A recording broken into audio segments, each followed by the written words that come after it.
strictly for the culture. Brothers and sisters, you have seen the t-shirts, the hats, the hoodies, the mugs in the hands of some of your favorite pro wrestling stars, podcasters, and influencers out there. And now it's time. Visit strictlyfortheculture.ca and you too can be part of the movement. Bigger than sweatshirts and commercial success, Strictly for the Culture aims to build with like-minded people and elevate their position in the world through knowledge, self-love, and a desire to unite. So what are you waiting on? Visit strictlyfortheculture.ca. Do it for the love. Do it for the knowledge. Most importantly, folks, do it strictly for the culture. You're locked in. Look at what we have here, folks. To the only show that matters. The cream of the crop. Duke Loves Rasslin. And there is no one that does it better than your host. I have come here to chew bubblegum and kick ass. The Duke. And I'm all out of bubblegum.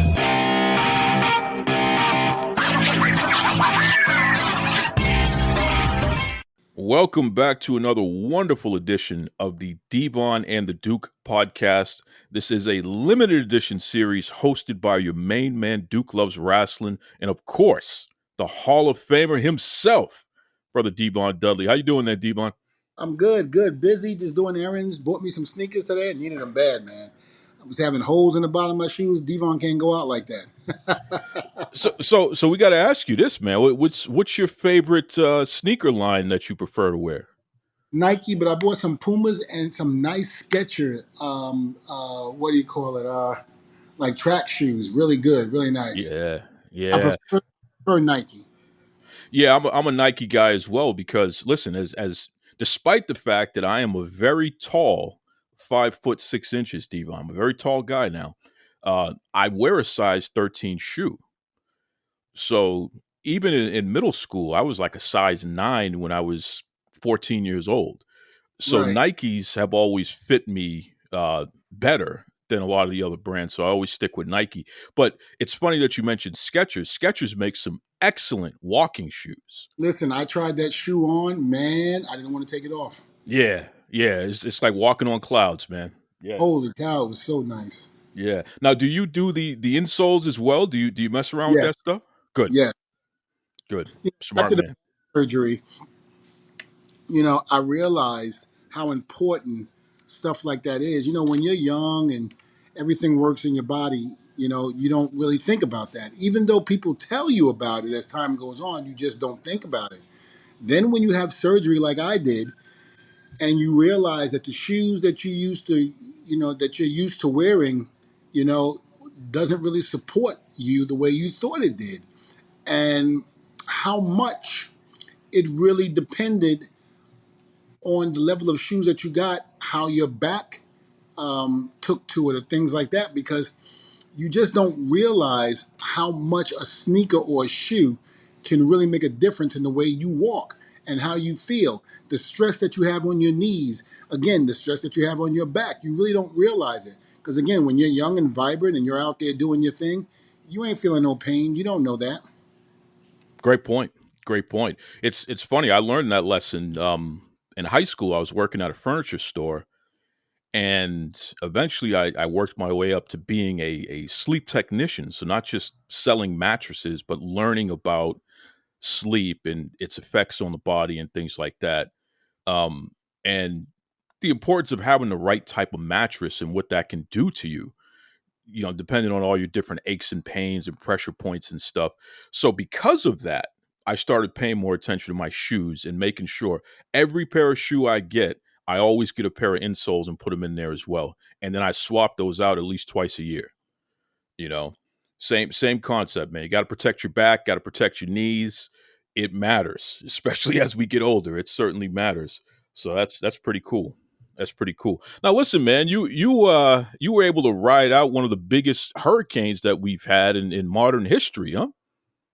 Yeah, look, we got some heavy wind, but barely any rain. I mean, there were times before the storm got here. I think we got more rain then, before the storm got there, than we did when the storm came.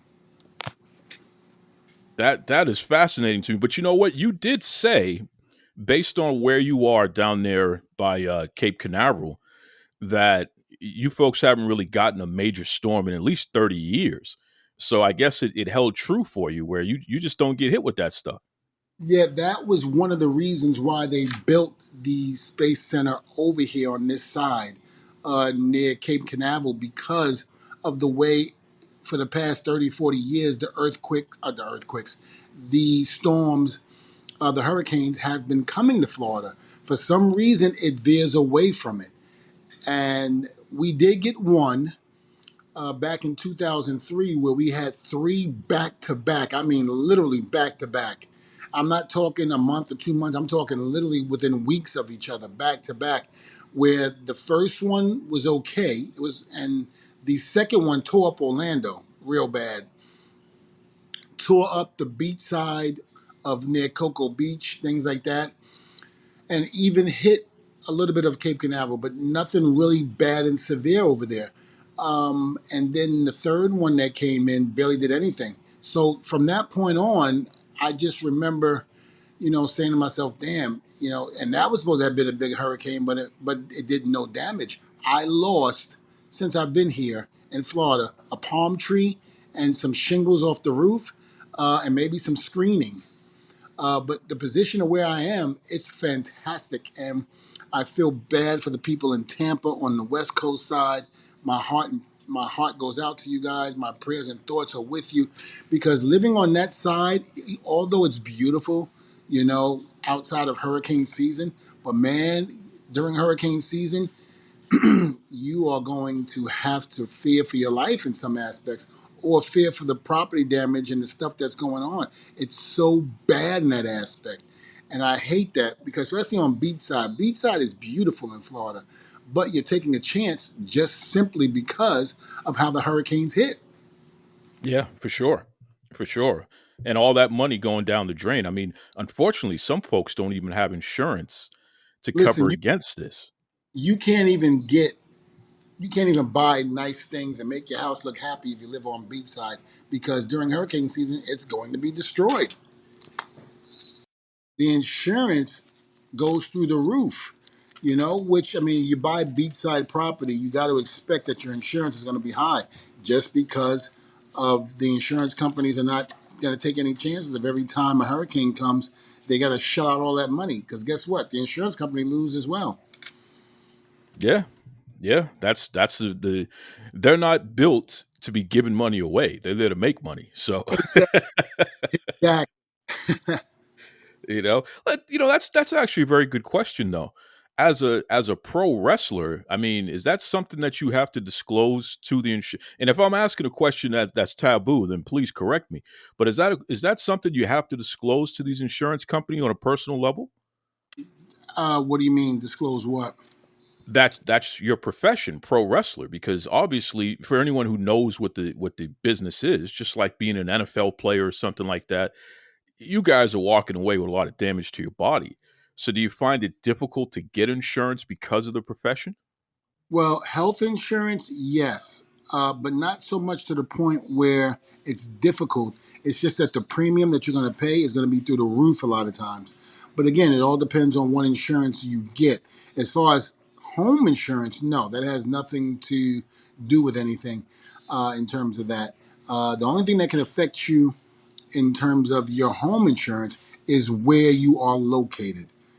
That affects it there. But as far as health wise, that can be detrimental, especially if you're not with a corporation. Like, for instance, me paying for health insurance on my own when I was active in wrestling, the insurance was through the roof. It was like almost $1,000 a month, Oof. and it was crazy. Sometimes it was even higher than that, depending on if what insurance you got. And remember, you want good insurance for your family, so you're going to be paying out your ass. So when Vince is paying you all that money, he's paying you all that money because all of the stuff that you got to pay outside of freaking the way you want to live. But once I became a producer for the company, we had benefits and all of that. It was great. The insurance was 50 times lower, because of the health plan that the WWE was able to provide for you. So I think anytime you have a company that you work for as big as the WWE goes, you're going to get great insurance if they're supplying that for you. It's when you're on your own and you're a 1099, they find out what you're doing for a living is what's going to hurt you. Extremely informative, especially for these folks who are just starting off, and even for folks who are at the middle point of their career where they realize they're not getting any younger. In your opinion, Devon, what's the point when you should start learning how to do something other than wrestle if you want to stay in the industry? At what point should people in their career should they start learning how to be a producer or learning how to be a commentator or something else so that they can have that extra skill in their pocket just in case their career is over as a wrestler? Here's what I think. I think it should start the minute you get into business, the minute you start working for a company. Listen, just because you make it to where you are, like for instance, the WWE, just because you make it to the WWE or AEW or TNA doesn't mean you stop learning. Yes, you learn your craft and learn how to make your in-ring and promos and all of that 10 times better than when you came from. But you also have to put in perspective, what happens when my career is over? What am I going to do? Two things behind that. Number one, talking to Arn Anderson at that time. This was back in 2002. Arn Anderson had a degree. I forgot what he said it was in, but he had gotten it way before he got into the business because he promised his family that he would do that, to have something to fall back on. Now, he had been in the business for over 30 years at this point, done what he done. And now when it was time for him to retire, the degree that he had gotten was pretty much no good because you got to understand, he did that almost 30 years, almost 40 years before he got into the wrestling business. So whatever he majored in, time hurt him. And I say that because everything that he learned back then is different. Like for instance, I was going to college for communication and broadcasting. There was no way back in the early 90s that what I got back then could stand up to now because technology changes all the time. You'd have to go back to school to do that. And I remember Arn Anderson telling me, he goes, Devon, I'm too old to be, sitting in the classroom trying to relearn all of that. My mind frame is not there anymore to do that. I'm almost 50 something years old at the time. He told me, he was like, and I just can't, I refuse to do it. So my thing is, even though you have that degree, you got to keep it active because again, times change. What you thought you had, the knowledge of whatever craft you were going to do, you have to keep up with it. Mine was communication and broadcasting. I did it in high school and I was going to college for it. But again, things change. Technology changes. That board that you see in front of you is not the same board you watched or you practiced with in college back in 91 or 89. It's not the same. There's so many new things that have gone on with it. I'll give you a prime example. Look at DJs. You take you take two turntables, you put them there and you start scratching and doing all of that and you make the music from there. Now all of a sudden they don't do that anymore. Everything is digital. So now you have to relearn everything all over again. And it's hard, for a person that doesn't have that attention span to do that anymore. So that was one thing that was always taught to me, especially by Arn Anderson, that, even though you have a craft and this and that, blah, blah, blah, you have to keep it up. You have to keep it going because as time goes on, things change and you have to keep up with the times. And that's how that works. So again, as a producer for WWE, I wasn't ready for that. I'm guilty of saying I didn't do that. So I didn't practice what I preached, but I had to learn along the way. Was it hard? Absolutely. Did I make mistakes? Absolutely. Did I have Vince McMahon and John Laurinaitis and other, people, Kevin Dunn in my ass? And then what I mean by that is, and for all you dirt sheet riders, don't fucking take that seriously. Getting on me, for messing up or saying things wrong and this and that, blah, blah, blah. But again, I had to learn the right way of doing things. If I would have probably taken the knowledge of learning back then, because I remember, um, Laurinaitis wanted all the producers to pretty much, if they have the time, to go in there with Kevin Dunn and watch how he produces things. And I never took advantage of that, which I regret now. Not saying that I would have went into that field, but I regret not doing that, not going in there when I had nothing to do or my matches were done early, to go in there and watch Kevin at work and watch how that whole operation works. I was only on headset calling it to Kevin, making sure that Vince was happy. I never took that step beyond. You have to do that. Again, because when the in-ring talent is done, and even if the producing part is done for you, what are you going to do next? You have to keep going. You have to keep striving to see what the next chapter in your life is going to be, whether you stay in that realm of business or you don't. Sage advice. I love that. And you just clued me in on something there, Devon. This show helps scratch that communications itch that you have. Absolutely. Listen, before I started doing, I remember when I first started with WWE and I started doing interviews, I was nervous as hell. I know I messed up a lot of times, but I keep telling like my students, I say, the more repetition you do, the better you're going to become. So don't just be, if you're scared of something, embrace it. Go after it 10 times more. You're going to mess up, but you have to keep doing it to where you don't. And you have to feel comfortable with it. So the interviews that I've done, man, once I started realizing that, I said to myself, you know what? I want more and more. I would call the office and I would say, hey, listen, if you ever want me to do these interviews, please call me. I will do them. I don't care how many. I'll do 6 in a row. And I would get, oh, man, thank you, Devon. A lot of guys aren't happy doing that. I said, no. I said, I am. I want to do it. I want to get better.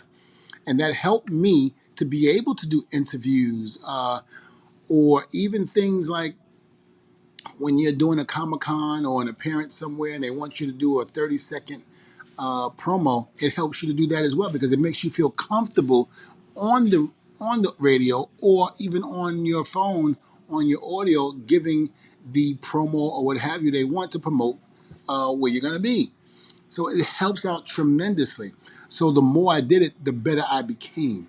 And it was one of those things where I loved it, and now it's like when everybody goes, hey, I'm going to do this interview. I'm going to do this interview with you. If there's anything you don't want to talk about, please let me know now. I was like, no, I ain't got to let you know. I was like, I know how to get out of it. I'm not worried about it. And it won't make me look like a fool either. So whatever you decide that you want to say, and if I don't like it, I'll know how to get out of it.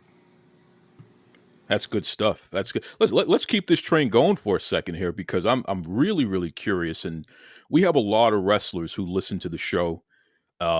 Obviously, they're on the road; they got to do something in between towns or what have you, and they just love the education that they receive listening to you, and some of the conversations that we have on here. So here's a good one for you. Let me set it up. When I was a kid working at that furniture store, still in high school, I was making maybe $100 a week, let's say, right? When I got promoted to becoming a sleep technician, which was actually a commission sales job, now instead of being a kid making minimum wage, I'm making commission and I'm selling two, three, $4,000 mattresses. So when you go from making $100 a week to making, let's say, $2,000 a week on average, as a kid, you're rich. You know what I mean? But one of the old timers said to me, they said, "Listen, when I got my first big check, they said, listen, take that money and put it away, and act as if you never got it. Just keep putting it away. You don't have to pay any bills. You're a kid. You're used to only making, $100 a week, and that was good enough for you. So keep it that way. Trust me, over time, you're going to be happy that you developed that skill." And it was so true, because we also had profit sharing and 401k. When I became old enough to engage in that, I was, they were taking money out of the check and putting it towards that. When I finally left and now I'm in college, I was able to pull that money out and buy my first car and then get my first apartment by myself. So being able to save early benefited me long term in that regard. As a wrestler, especially starting off, when you go from that point where You're only making a couple of bucks to when you finally get that first big check. How easy or how difficult was it for you to save? You got to understand, during the Attitude Era, the money was just coming in. There were times where I would take the paychecks and just stack them up and see how far I could stack them up before I could actually put them in the bank. That's how good the times were then. So I can only imagine what these kids are doing now in terms of financially. I've heard rumblings of what the lowest paid guy on the roster might get, and I think it's tremendous. I'm not one of those, so to speak, quote unquote, old timers that gets bitter because of the money that is being produced now that wasn't being produced back then. We made great money back then. It wasn't hard for me to put money aside. Did I do a lot good? Did I do the right thing with a lot of it? No, I didn't. I had fun or what have you. Plus, you had family members holding out their hands, and feeling sorry for them. And that's why I always tell my students, I said, listen, if you're making and you're making money, cut off. Don't, do not bring these yayos into your life. Trust me when I say it. The ones that you love the most are the ones that's going to stab you in the back when it comes to money. I'm telling you. That's deep. That's deep. I hope you wrestlers are listening to that because that's important. We have some folks who are on the cusp of making it big. And it's funny, I've spoken to a couple of them this week, and they've said, "Man, we really love the show. We listen to it, every week and what have you." This is great advice for you. Be careful with the folks with their hands out. Look, I look at it like this.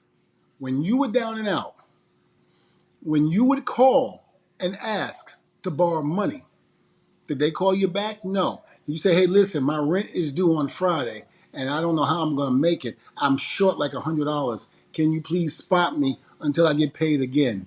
There's always, when you going to pay me back and blah, blah, blah. And like, well, call me on Friday. I'll call you on Friday. Did you get that phone call? No, you didn't. You don't owe them anything. That is your family. They're supposed to love you unconditionally, but they don't. They expect you to do for them before they do for you.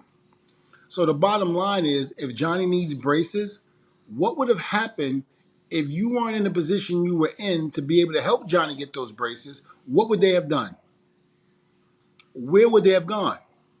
Don't feel bad and sorry because God forbid, knock on something, if you lose everything tomorrow, will they be there for you? They say they will, but will they really? Test the waters. Tell them no. Tell them you don't have it. But you're on TV, you're making all that money. That's where you done fucked up. You shouldn't have said that. Because now I know where your head's at. Because I'm on TV and I'm making money, you think I should have it to help you. And the answer is no. I shouldn't. I put something on my Instagram that Ice Cube put up, and I'm trying to try to remember what was said. You're going to get mad at me for not giving you money? I'm sorry. I got bills too. I got kids and mouths I had to feed. So why am I going to feed your mouth and your kids and your home when I have my own home to feed and do? At the end of the day, this gravy train is going to stop for me. I'm not going to be able to make the money that I'm making now. So what's going to happen when that money's gone? You're going to talk about me because I didn't give you the money and didn't take care of you and this and that, but you'll talk about me even more as being the MC Hammer of the wrestling business, losing everything than anything. Well said. Well said. Again, sage advice for all of you wrestlers, whether you're up and coming, aspiring, or you're in it. Just please, you're hearing from a guy who has been there and done that many times over, and he's here to continue to share this wisdom with you for sure. Something interesting happened since the last time we did a show together here. AEW and NXT went head to head last Tuesday, and it was a massacre. Okay. NXT destroyed AEW Dynamite in the television ratings. It wasn't even close. I mean, NXT did Wait, 800 I'm and sorry. what's that? Sorry, you said who destroyed who? NXT destroyed Dynamite. Really? Destroyed them. Wasn't even close. NXT did 874,000 viewers. Meanwhile, Dynamite, which, my God, they did 329,000 viewers. So over 500,000 more people watched NXT when they had the choice of watching NXT or Dynamite. They chose WWE over AEW. In fact, all of the AEW shows combined for the week still did not equal NXT's rating. That's how bad it is. So I want to get your thoughts on that, Devon, because this is AEW's flagship show, Dynamite. The fact that they got destroyed like that in the ratings, over 500,000 more people watched NXT instead. What are your thoughts on that? Well, it just goes back to what we talked about before. Who's running the show? Who is writing the storylines? Who is producing that show? Who's in charge? Listen, people can get mad at me all you want. Say I don't know what the hell I'm talking about. I'm washed up and this and that. But I've been in this business for 33 years, going on 34. Some of you weren't even born yet. And I say that because some of these people these are the people that wasn't even born yet when I was in these organizations making money and seeing how things worked. So yet they're going to badmouth me, talking about I'm washed up and this and that. But what I do know is that being around some of the greatest minds in this business, like a Vince McMahon, like a Paul Heyman, listening to them, gravitating to what they were saying. Even Pat Patterson, who was one of the greatest bookers uh, in WWE's history, in the wrestling business history, responsible for one guy that I know that he owes his whole success to, and that's The Rock. Rocky didn't make a move without Pat Patterson. Not one move. Even when he worked with the Dudleys, we would go over stuff and he'd be like, all right, let me clear up with Pat first. And Pat wasn't even our agent. So, it all depends on who's running the show, who's booking. Tony, I'm not saying anything bad about you. I don't have a dislike for you. I actually like you as a person. I really do. But I just think that you're in over your head with some of the stuff. I think you need help. If you bring in somebody like a Shane McMahon or somebody that's been around the business that knows it, then yes. You can't let the inmates run the asylum. You can't do that. If they've never had success on their own in a wrestling company booking, then they should not be booking. Get somebody that you know that can help you, that can help with the storylines, that can help put you where you need to be.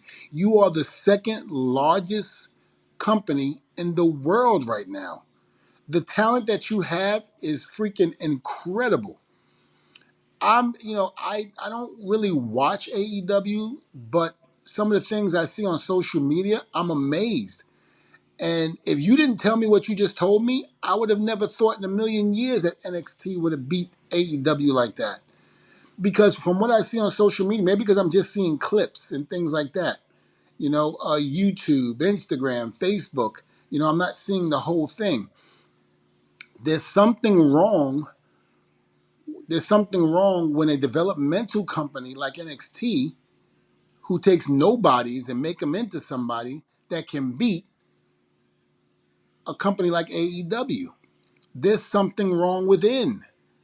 And if you don't fix it, you're not going to be around too long. I don't care what station you got on or what have you. You got to fix it. You got to fix it from within. Again, AEW, fantastic group of talent. Love watching them when I do see them. But if you don't get the right storylines and things like that going for yourself, it's not going to work. And if that was the case, Duke, from what you just told me, that's proof in the pudding right there. You have to have somebody that knows what they're doing.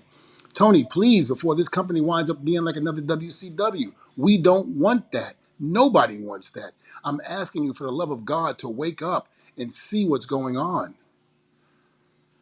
Whew. Again, wise words from the Hall of Famer himself, Mr. Devon Dudley. I love it. And Tony, your people have already let us know, and I keep saying it on the air. I know you listen to the show. It's a hate listen, but it's a listen, and we appreciate your listening, Tony. We're not trying to beat you up, man. Just in all honesty, though, no manager can do it on their own. The easiest way to fail is to believe that you can do it all by yourself. You need help, bro. And you need real help. People with experience who know what they're doing, not yes men who are just going to make you feel like you're so brilliant because you're really not. You're not experienced enough to be brilliant at this thing. Get some help, man. Uh, but before we go here, Devon, real quick, Rodney Mack just celebrated a birthday last week. Here's a guy who's in ECW, with his lady Jazz, and they both went on to the WWE. To this day, they're still in the business, doing work with the NWA. What are your thoughts on the birthday boy, Rodney Mack? How old is he? Oh, man, you want me to put the man's age out there like that? Sorry, Rod. Yes, I did. You really want me to say? Go ahead. I'm sure he's proud of it. 54 years old. He was born October 12th, 1970. 54 years old. Listen, I'm 52 and I'm retired because of the fact that all the crap I did over the years, my back said, F it, you're done. You've met your bump card. That's it. Every once in a while, I get in there with Bubba and do a little thing here and there, but the old Devon, I don't think will ever be able to come back again because I'm not willing to hurt my body like that. But Rodney Mack and Jazz, man, I'm so happy, and I'm so happy for them because they're still going. People that's been in the business for as long as like those two have, 9 out of 10 times, people can't walk because of all the stuff that they've done. But they've taken care of their bodies. They're able to go in there and do that. And God bless Rodney Mack for being 54 years old and still going out there and doing what he's doing. Look, guys like Sting, Rodney, and anybody else who's in that realm. And who's the guy in NXT I'm not NXT, TNA that's playing the Frankenstein gimmick? That's playing the Frankenstein gimmick. Oh, you're talking about Carl Ouellette. Yeah, What do they call him? PCO. PCR. I was trying to think of the name. I couldn't remember. But I mean, just watching him, I used to watch him when I was a teenager, Yeah, yeah. with the Quebecers. I mean, come on. He's still going. Still going. Tremendous shape. I mean, for his body to have taken a beating, especially during that time, remember, he was there during the Bret and Shawn era and even somewhat during the Hogan and Andre era. Yep. So, apparently his bump card hasn't run out. And if that's the case, God bless him. Keep doing what you're doing, bro. I mean, because apparently it's working. He's still active. He's still going. And I've seen him take some bumps. I'm like, good God, not me anymore. No, no, no, no. To me, that hurts. I'm looking at you and it hurts. But I remember shaking his hand and just giving him a hug. I was like, listen, don't take this the wrong way. I'm hugging you, but I'm just happy that you're still doing what you're doing, my man. I mean, I watched you as a teenager, in high school, from ninth grade to senior year, whatever. And for you to still be able to go the way you do, that is tremendous. So with Rodney Mack turning 54, bro, congratulations on turning 54 and congratulations on still being able to do what you do best and do what you love and continue success and many more bumps on your bump card. Well said. Well said. Devon, how can folks listening keep up with you? Oh, well, I'm on Instagram on Testify Devon. That's one. I'm on Instagram as well at DDA, my wrestling school. Um, that's on Devon Dudley Academy, but you can type in DDA as well. I'm on there as well. And if you are ready to become a professional wrestler or want to try your field in your craft and you think you got what it takes, come on down to the school. We're right in Winter Park, Florida. We are 3 minutes away from the Performance Center and go to my school, get pumped out of there, and go straight to the PC. I'm not saying that it's a guarantee, but from what we can teach you at DDA, you have the necessary tools that will get you to where you need to be. So come on down, give us a call. You can also check me out on Twitter at Testify Devon. Don't really go on there as much, but I'm starting to relive my Twitter again and not making mistakes in terms of liking things I shouldn't be liking. But no, in hindsight, loving all of that. So if you want to contact me, please contact me. You can inbox me, DM me, whatever they call it, these kids call it nowadays. I'll respond. Can't say I'm going to hit everybody up, but I will respond. And what about the Devon Dudley word of the week? Oh man, I was supposed to have one ready for you guys. And I've been thinking about one all week and I had one. And Let me see. Let me think. I know I wrote it down, so give me a second. Let me see what I got. Oh, I got it. There was one I just found today. I'm going to put on Twitter. Parents, please teach your kids that answering what to an adult is rude. That's my quote for the day. You know, and I say that out of respect because my kids are not allowed to. When I call their names, you know, Terrence, Terrell, Matthew, Preston, Talia, Amaya, and DJ. If I call you, it's not what, it's yes. And if you didn't hear me, it's excuse me. Teaching kids now the proper way of respect and way you talk to adults needs to be addressed. So if you don't teach them now, you're going to regret it when you get later. Testify. Yes, my brother. Take it away, Tony Schiavone. This is Tony Schiavone, and we're desperately out of time on Duke Loves Rasslin.